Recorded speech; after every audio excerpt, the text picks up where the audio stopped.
welcome. Although I didn't make the Stephen Colbert move, I should have gone over there to hug you as you came on stage. Then we would truly look like we were running the Colbert show. I'm sort of mindful of that because we've been talking about American volatility and trade, and so I keep bringing up a talk show host who is now fired, as we know, a product of tensions. But I'm so happy to have you here because I hope that people all know of the work that you do, a piece that I didn't know.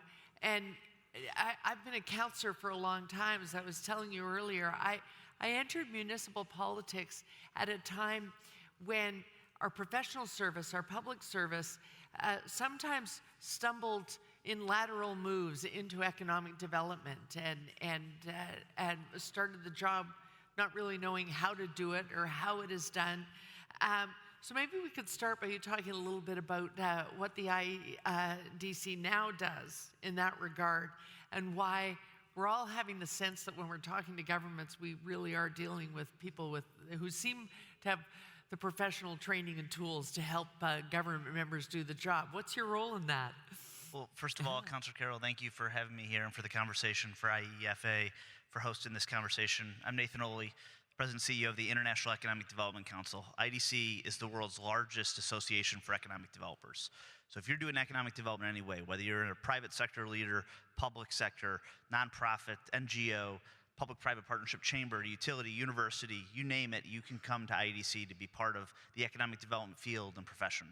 Our goal is really to elevate that profession, to provide tools and resources to economic developers, to highlight and amplify the work that's happening at the local and regional level, and sometimes obviously provincial, statewide, or even federal level, and to make sure that economic developers have the tools and resources they need to be effective, but also that the public understands what economic development is, and leaders like yourself understand how to connect and build out opportunities alongside those economic developers. Well, it's palpable for me, across my 20 years in service, and you see it here at the forum in the work that's done. The bilateral meetings, we're now being so supported. I know that City of Toronto's own economic development staff have benefited from this, and so when we go into a bilateral meeting, they're able to support these efforts so well. So tell me, what else is IEDC doing right now just to continue to build those international relationships across the Americas?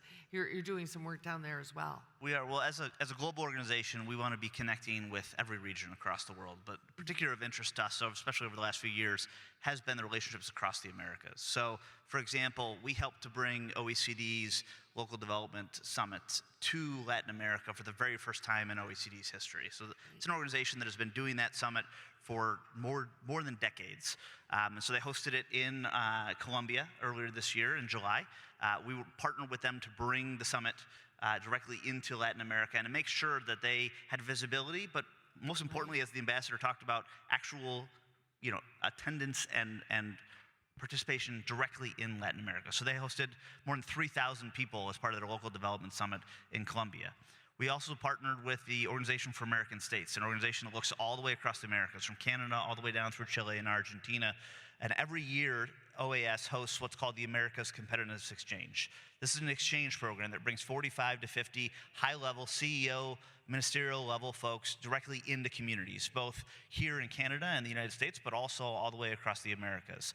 They just hosted the latest one in Brazil a few months ago. They will be in Argentina later this month. They've been in Chile in the past, and all the way across both Latin America and North America, to make sure that we can bring people together. As the ambassadors talked about, the importance of connecting people directly in the community to see what's happening from an economic development perspective, from an entrepreneurship perspective, to build those bilateral relationships in person over the course of a week.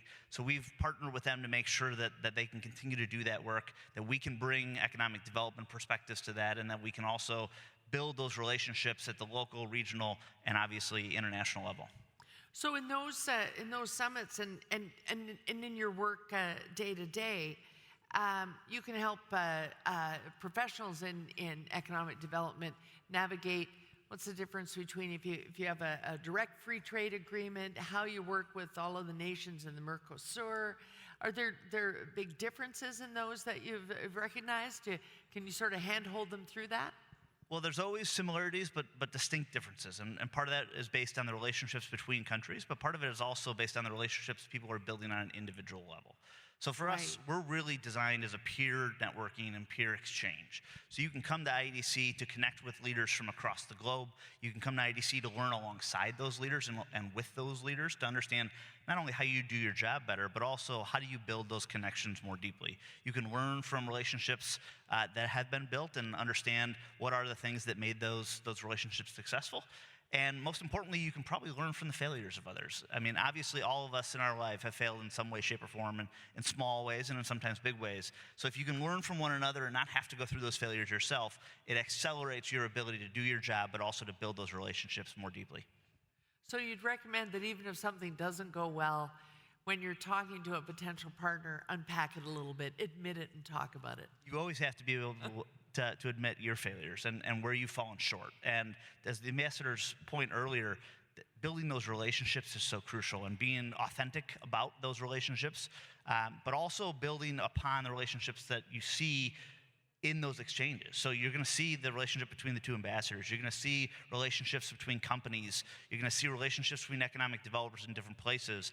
And you have an opportunity to come to IEDC and partner with us and really learn from that, but also more deeply engage. That's interesting. As an elected official, this is a selfish question. I get to ask those because I'm behind the desk. As an elected official at the municipal level, I sometimes, just in passing, will mention, well, actually, in my economic development work and so on and so forth, or mention travel to meet people where they're at. And then when you mention it, people go, why are you doing that? I think there's a federal development agency, and isn't there a minister of Ontario who does that? Why are you doing that at the city level? What's your experience with the importance of cities being engaged in the effort? Well, I would tell you, number one, Toronto's really lucky to have someone like you that understands economic development. Not every municipal leader, not every provincial That's why I asked that question. No. Not every municipality, not every province, not every state, wherever you are across the world, has leaders who understand what economic development is and is willing to engage in a deep way.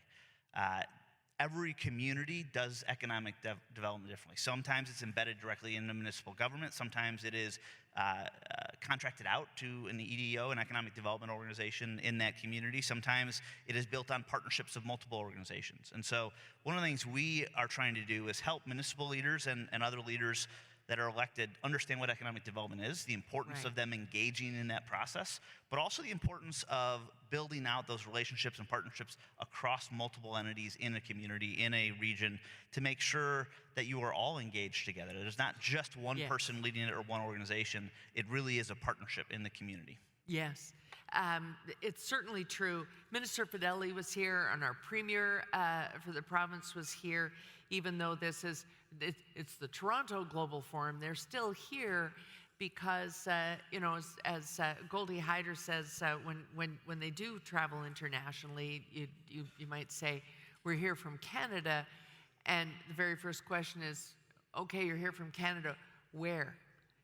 Because they want to know, and they often want to know in relationship to cities. And so being Canada's largest city, they want to know that.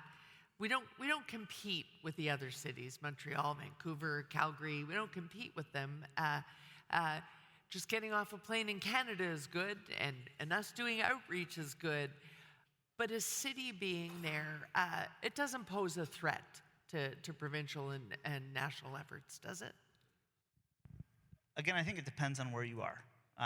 To me, the places that have figured out how to build the collaboration are at the forefront of where economic development is headed. So competition is always going to be a part of economic development. Cities, countries are always going to compete with one another for jobs, for opportunity. But those places that have figured out how do you build the connection between federal, provincial, and local or municipal really are at the forefront of capturing opportunity for businesses, for their own community, for the people in that community to really realize economic opportunity. Right. So now you're in an interesting position because you are sort of an encourager of these collaborations. You facilitate so many of them. You also have this vantage point. So maybe talk a few minutes about insights that you've taken from the forum this week. There's been so much talk about on the stage about adoption of new innovations and whether or not nations are ready for it, whether that's with the infrastructure, the power infrastructure itself, or cooperating with nations who are a little further ahead. We've also had a lot of conversation about supply chain impacts of the volatility worldwide. Do you have sort of IEDC vantage point advice in that regard for enterprises that are here at the forum? We do. So one of the things that we do as IEDC is we also have a research arm to our work where we get insights directly from the field on what are the challenges and opportunities that they're seeing today. So one of those challenges is obviously the placement of data centers and the energy and water usage, for example, that is going to be needed to support those data centers, not just today, but well into the future. And so we just published an article directly on this topic because we heard from our members this was a really crucial aspect to their work and something they were confronting on a daily basis. And so we wanted to help them understand what are the things you should be considering as you're having conversations with companies about placing data centers. How do you make sure that your energy infrastructure is in place to support that? But also, how does that affect other businesses in your community? How do you make sure that you've got the right energy infrastructure, water infrastructure, to make sure that the affordability of those things continues to stay as a front-end aspect of your community and the way that you engage in them? So for us, we are always trying to get insights directly from the field to understand what are the implications, what are the competing factors in today's environment, and how can we help communities and economic developers themselves understand how to approach those opportunities. Right. So if I'm a post-secondary institution in any of the major cities taking part in this, I might, if someone was studying to be an economic development professional, they'd actually be a point of contact. But should other areas of those same institutions be reaching out to the IEDC as well so that they truly understand the economic development that's going to be in the nature of the work they're doing? They might be over here in the tech pavilion part of the campus and assuming someone over here in economic development's taking care of things, but should they be reaching out to you as well for those insights? They should, and I think it's a struggle, right? Number one, because in some cases they don't understand what economic development is, or they say, oh, they'll do that work and we'll just do our own work. Right. All of the work that's happening today is interconnected. Whether you're talking about infrastructure, whether you're talking about post-secondary education, whether you're talking about community development, economic development, workforce development, all of it intersects, especially at the local level. Economic developers aren't going to be leading all those efforts, but they are convening some of those conversations. And so having those other aspects, whether it's in a university, whether it is in a utility, engaging in these conversations and starting to understand the full ecosystem that exists that allow for these things to happen is really critical. Right. So, and you have a U.S. perspective. So how do cities and regions play a role in shaping international trade relations? There's volatility, but there's still work to be done. We still have, trading partners who want to do business in the United States. So for Canada and for the Latin American regions, are there international trade relation approaches that we should be keeping top of mind right now so that while there may be a challenge in the White House, we still have both, in nearshoring and supply chain difficulties, we still have an ability to do business? Well, I think international relationships aren't just reliant on federal to federal relationships. There are local to local relationships. There are sister city partnerships. There are opportunities for business leaders to be connecting with business leaders from other regions of the world. And those relationships are critical. Regardless of what relationships might be at the highest level, having those built relationships and continuing to build those relationships is critical. And despite the challenges that we're seeing today, we are still the most interconnected world we've ever seen. And so relationships are still happening today on the ground. They're still happening between communities, between regions, between countries, that both are happening, at the government level, but also at the local or even private sector level. It's very interesting at the municipal level that you bring up sister cities, and maybe that's a place to finish, because I know there are a lot of people here who are sort of doing their interactions at the municipal level. But it's advice for me and other elected officials. Cities often have in the drawer a whole collection of sister city relationships and MOUs that they've built up over the year, but do they actually realize the potential in each of those? I think what I hear you saying is there was never a more important time to open that drawer and explore those relationships. Toronto, as if we had a crystal ball, recently did review all of those and do an overhaul of all of our international alliances so that we could then go forward and work on them.